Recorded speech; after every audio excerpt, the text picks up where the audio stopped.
This episode is brought to you by PayPal. You had plans for the last days of summer. And back-to-school shopping has its own plans. School supplies, dorm essentials, your list doesn't stop. Neither does the spending. But when you pay in full with PayPal, you can pay over time. No interest, no fees. Check out with PayPal and get back to summer. Subject to approval. Learn more at paypal.com/payinfor. PayPal Inc. NMLS 910457. Low energy, unfocused, foggy? You might be dehydrated. Whether it's hot yoga, over 100-degree weather, or too much sun. Gator Light, with a specialized blend of 5 electrolytes, was scientifically designed to help move fluids into the body faster for rapid rehydration. Shop now at retailers nationwide. Gator Light hydrates faster than water. Is it in you? Symptoms noted are signs of mild to moderate dehydration. Consult a healthcare professional if symptoms persist. This episode is brought to you by Facebook. So you were scrolling on Marketplace, and there it was, the bike you'd been searching for. You sent a message, and it turned out the seller was super chatty, kind of funny, and an avid cyclist. The next thing you know, you're in a cycling crew. Well, a community cycling group. The thing about Facebook, you might find more than what you're looking for. From a browse to a bike ride, this summer find more on Facebook. From the Fifth Quarter Studios in Madison, Wisconsin, you're listening to Coach Unplugged. And now, your host, Steve Collins. Hey everybody, welcome to Coach Unplugged. We're so excited you decided to join us. Make sure you go over and leave those 5-star reviews. If you like this, go over and listen to our other podcasts like the 5-Minute Basketball Coaching Podcast or High School Hoops or Funnel Down Defense or Coaching Youth Hoops or whatever one of the 7 in our network that you would like to listen to. But before we jump in, I'd like to give a big shout out to our 2 sponsors. First of all, Dr. Dish, the #1 shooting machine on the market. They are always, what I love about Dr. Dish is they're always innovating. They're always making that a little bit better. And that's why I think they're the best machine out there. Like I've said before, we own 3 of them, and I would not be talking about them every day if I did not believe in them. Mention Coach Unplugged, they'll give you $450 off, and they'll give you A1 customer service. And then also what helps keep the lights on, what helps keep everything moving is teachhoops.com. It's for coaches who want to get better. It is a one-stop shop by a basketball coach for a basketball coach. I'm always working with my team 365 days a year, working on making us better. And I want to do the same thing for you. I'm giving you resources, one-on-one calls, office hours, a roadmap per se that will help you become a better coach. And we offer a 14-day free trial because I believe you should come in and kick the tires around and see if it's right for you. If it's not, that's fine. But I guarantee that you're going to love it. All right, let's head off to the podcast. Or be, they lost you, and it's like, you have nice hair, like whatever, but it's just like, they'll laugh and then they're doing it, but they don't want to do that. Like, right. So it's kind of a losing thing. Yeah. I tell you, so I think that's a huge thing. And, I think pushing your effort stats, like I'm a big believer. When we were at Holy Cross, we did this thing called effort stats. I could show you. So you talked about that before we came on the air. Like, give me some examples of effort stats. Let me see if I can pull it up right. Okay. I have them right. Yeah. Let me see. Can you? Yeah, I can see that. I can see that. Yeah. Okay.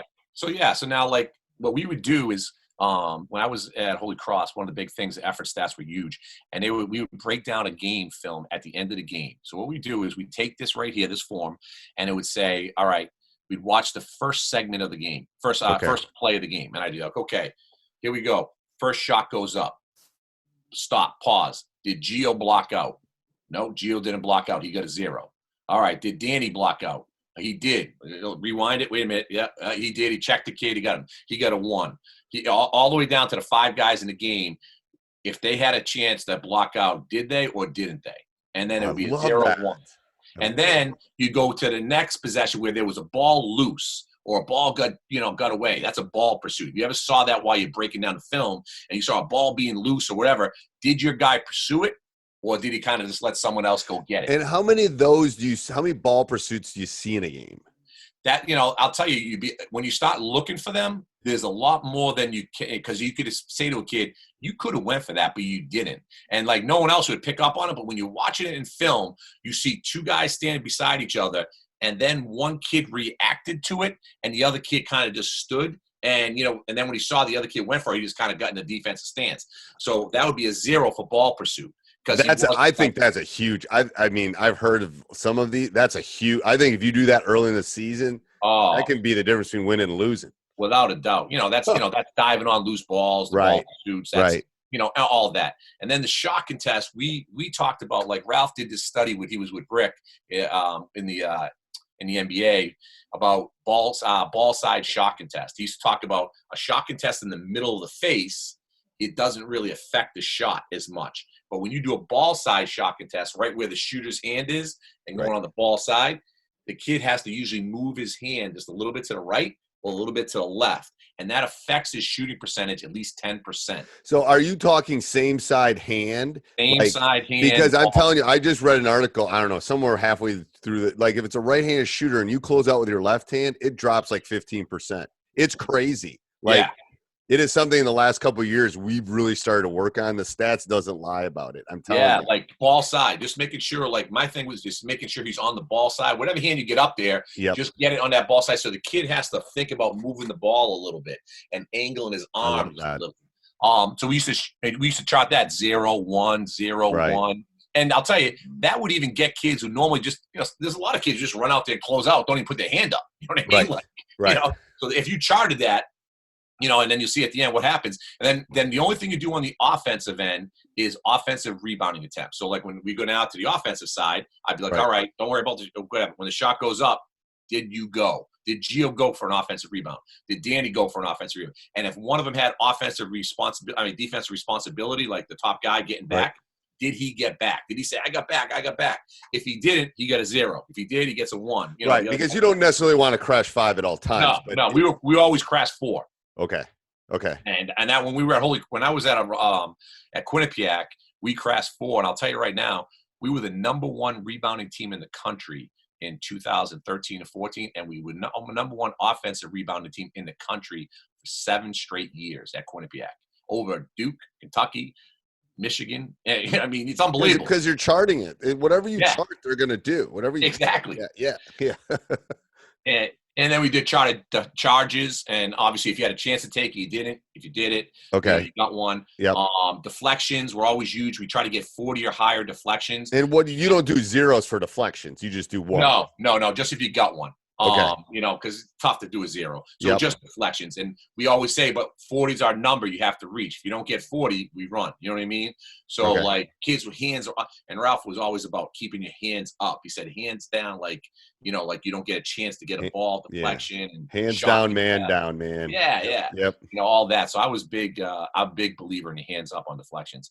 And then closeouts and rotations, I added in. We didn't chart that when I was Holy Cross, but I added that when I was at Salem State because And what do you mean by closeout rotations? Whether the ball gets skipped and you can get a closeout? Yeah, like you can tell in a defensive possession, like when a ball gets skipped, did your man do a horrible closeout? You know what I mean? Did he just sprint out there, the kid blew by him? Right. All right, well, that's a 0. You know what I mean? Right. But if he shuffled his feet, he controlled the guy, and he still got beat, I'd give him a 1 because he did a good closeout, but the kid scored. That's a hard thing for a high school kid to do effectively is that second rotate. It's the burn by is like, oh my God. It's like, exactly. They have I don't know if it's because of like newborn giraffe and they don't know how their bodies work, but geez, it's like, you're running out there like your house is on fire. They're going to go around you. Like, exactly. Yeah.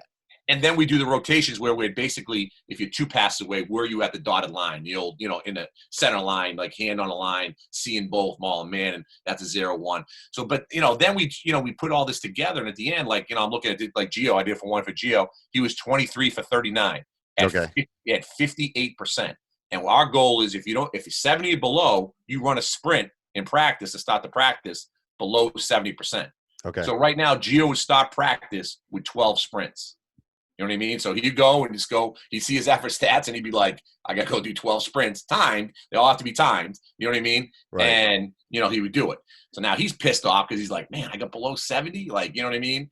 And then at the end, if we didn't get 40 deflections as a team, we have to run as a team for those 40 deflections. And what percentage of those players usually got above 70? And do you do 70 for your high school kids? No, I do 60 for my high school kids. Okay. To be honest with you, and I don't as much. I haven't because it's a little bit harder with the high school kids to hold them as much accountable in this. I show them this, but we don't just run as much. If something was blatant and early on, I do, but I didn't do this as much the whole year. Okay. Because it's a different, the prep school level. It's just a different. Well, and this would be a hard thing to do for every game, but you could do it early. I mean, we did it early on. I do it my first 5 games. That would be my advice to coaches that are listening, because I'll try to get a copy of this, but that would be my advice is do it early. You set the tone early, because I'll tell you right now, we did this at Holy Cross. Isn't no lie. It was the second game or third game of the year, and the kids at the end, you had to be above 70%, all that. We came in and coach read these effort stats off, and we lost the game by about 15. And he said, "Okay, everybody, come on to get on the line." We were down to the recreational facility because of the main play. I'll never forget it. We had to do 138 sprints as a team. 138 sprints. And I'm telling you right now, they were all timed. And if you didn't make it, we went again. It was like 2 hours of running.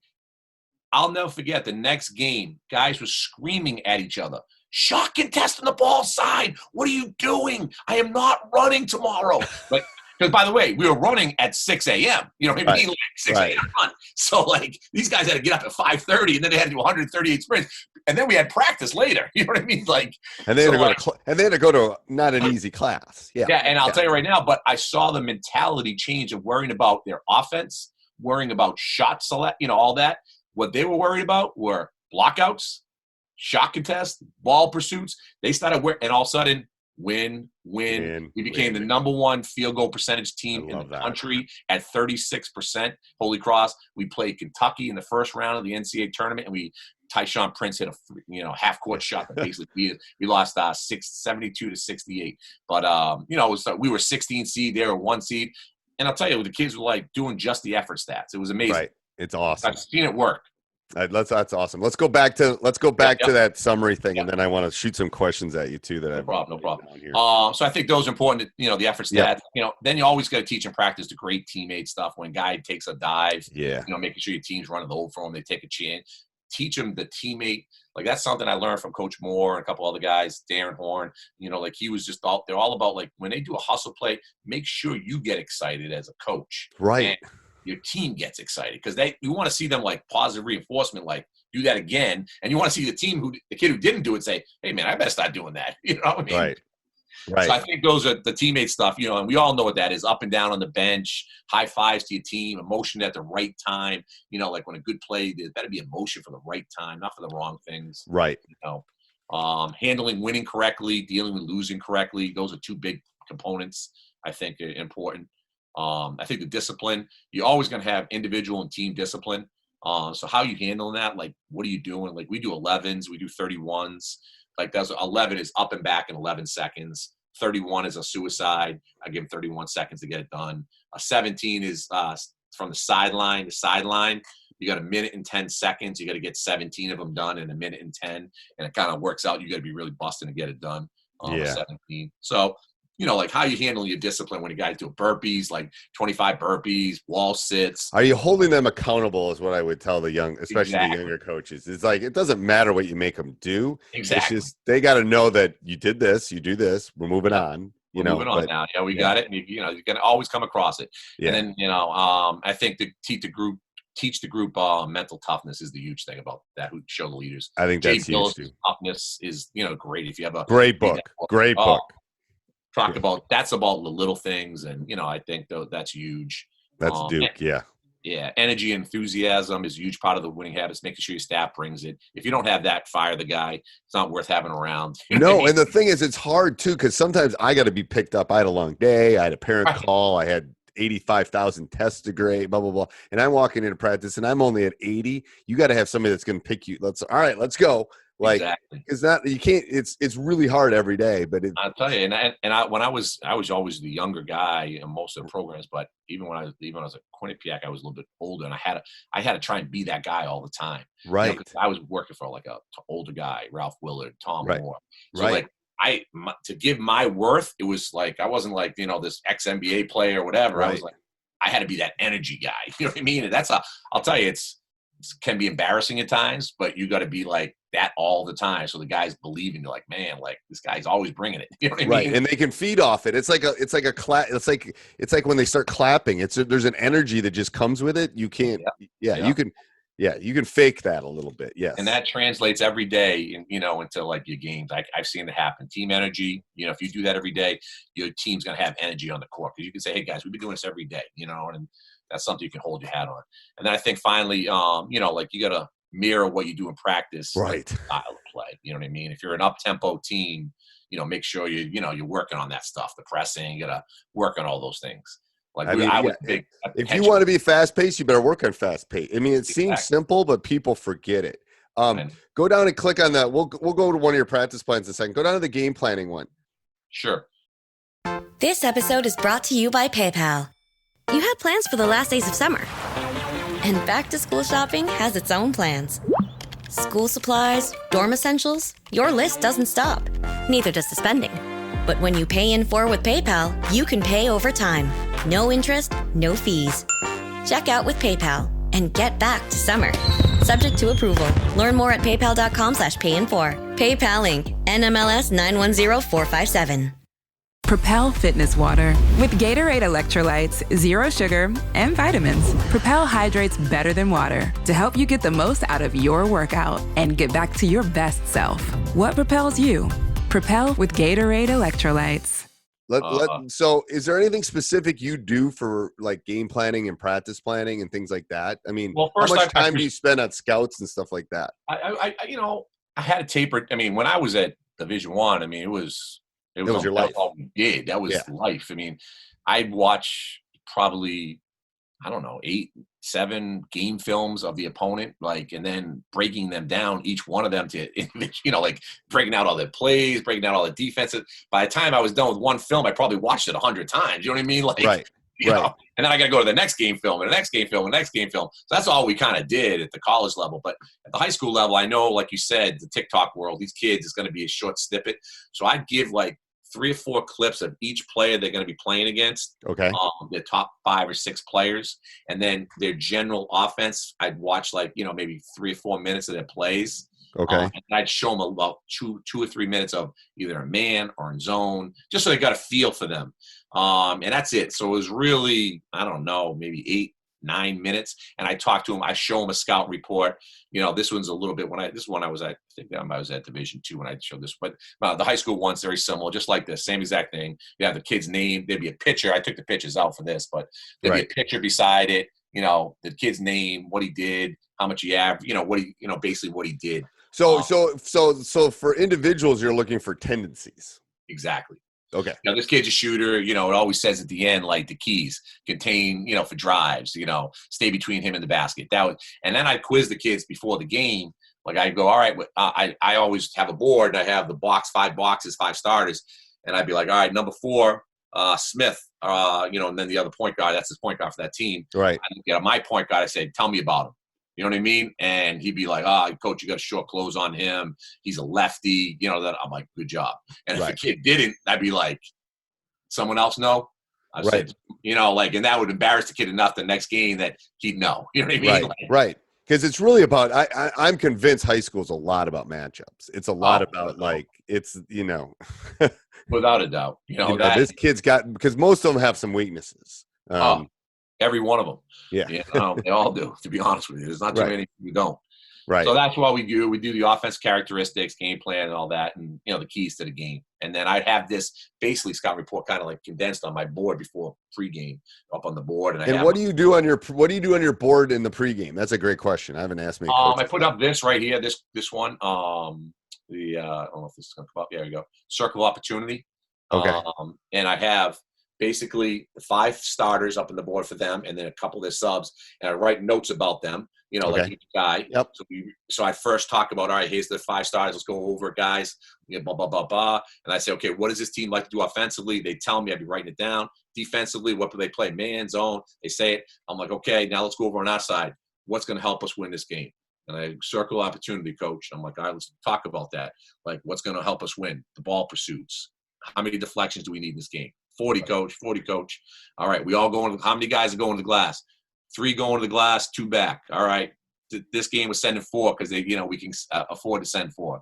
They'd all know at that point. We got a shot contest, blockouts, charges. How many charges are we going to get today? Someone going to get me a charge? I joke around. Get me 1 or 2. You know what I mean? Like, we're going to get 5 today, coach. I try to get him into it, and then we leave 1 blank because like each game there might be something more specific, like a closeout or rotations are important this game. So I'd write that in myself, and then I put down my keys of like today, like, hey, whatever the key mantra is today, Okay. I love that. Keys. And again, how long do you normally talk in pregame? Probably about 15 minutes, 15 minutes. So I, get them, they go out there, they stretch, they do a little bit of warm up. They come in for about 15 minutes. I go over to them. Then they go back out for the next, they usually go back out there for 20, with about 25 or 35 left in the clock. They go out there with, and then they come back in at 7 to get their hype going. They do the old, huddle hype, coming in, and, getting their bouncing going for about 30 seconds, and then back out for the last 4 or 5 minutes. So Okay. All right. So good. You can take that off. Is there anything else you want to talk about the practice planning? No, I mean, I just think, just the monthly ones, everybody has their own monthly plan, but I think that's important to have. You got to map it out. Grab one of your practices. Let's look at that real quick. And then I have a couple other questions. Sure. So, this is perfect. I can go to this one. That's fine. Yeah. This is one I used before. So, okay. It doesn't matter. So tell me how you break a practice down. We start with the stretching, like we talked about, the dynamic stretch in the beginning. This one was, we did, proper form, you know what I mean? We were talking about, because guys weren't doing proper form in the last one. So we do 8 minutes of like that. We did started off the practice with running because the locker rooms were a mess. So God, that must be universal. So in this practice, we, everybody got a line because, we went in and we picked it up and, came back out, and then we started the stretching. So we kind of had it started with a little bit of negative, but yet then that never happened again.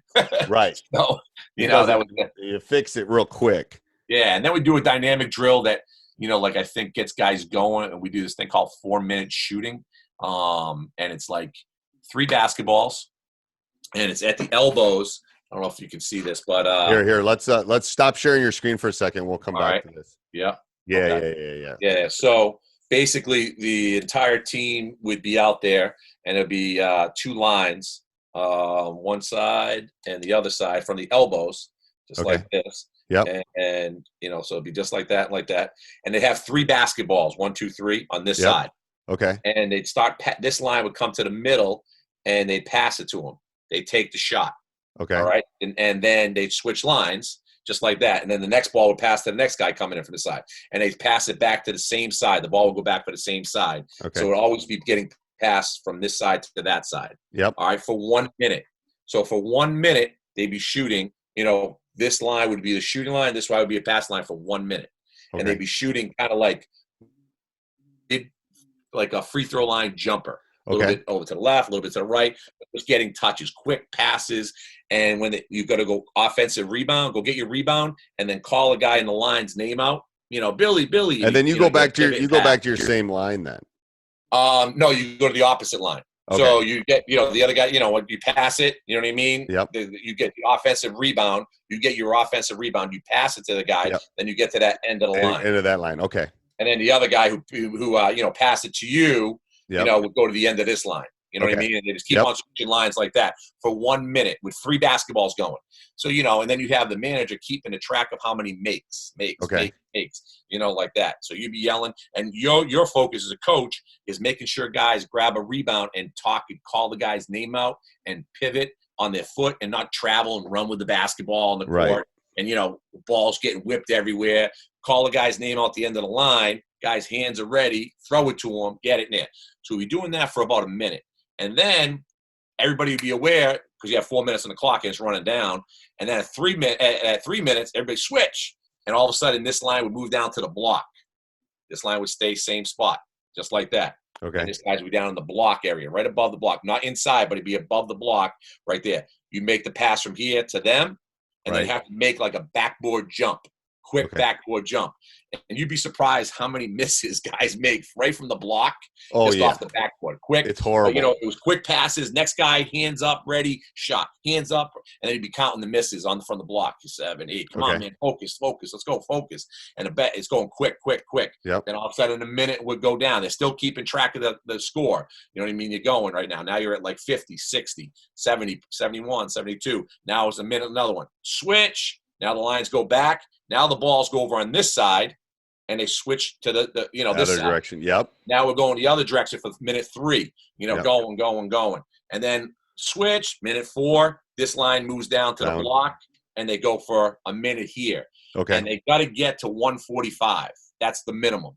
And you can start changing the goal. It might be 150. Do they get 145 early in the season? No, and then we'd make them run. To be honest with you, at first I'd let them learn the drill, and then I'd be all right. What's our minimum? And your minimum might be, depending on how good a shooting team you are, might be 112, 115. Right. Like you do it 2 or 3 times without not telling them what they. Then you say, all right, listen, 3 times we've done it, we've gotten 115 and 118. Our goal is I'm not going below 115. So if we go below 115. We're running a sprint for everyone below 115. Okay. And then all of a sudden for the whole rest of the year, there's your standard. 115 is your standard. Right. And then as a coach, now they start killing it every time you get them going. They're like, all right, I'm moving it up to 120, guys. And you start raising the back level. When we were at at Quinnipiac, we were doing 160. Okay. And do you do different shots, or you do only those 4 steps? Do you ever do? We do those 4 quick. It's about ball movement. It's not about really the shots. It's about talking, communicate, quick passes, hands ready, getting their minds into if you're not awake and you're not and everybody at the end of the line has to be clapping. If you don't have a ball, you got to clap. Hey everybody, if you like the podcast, make sure you subscribe, leave a review, jump up and down, run around your house, whatever you need to do. Also, go over and check out teachhoops.com for coaches who want to get better. Have a great day.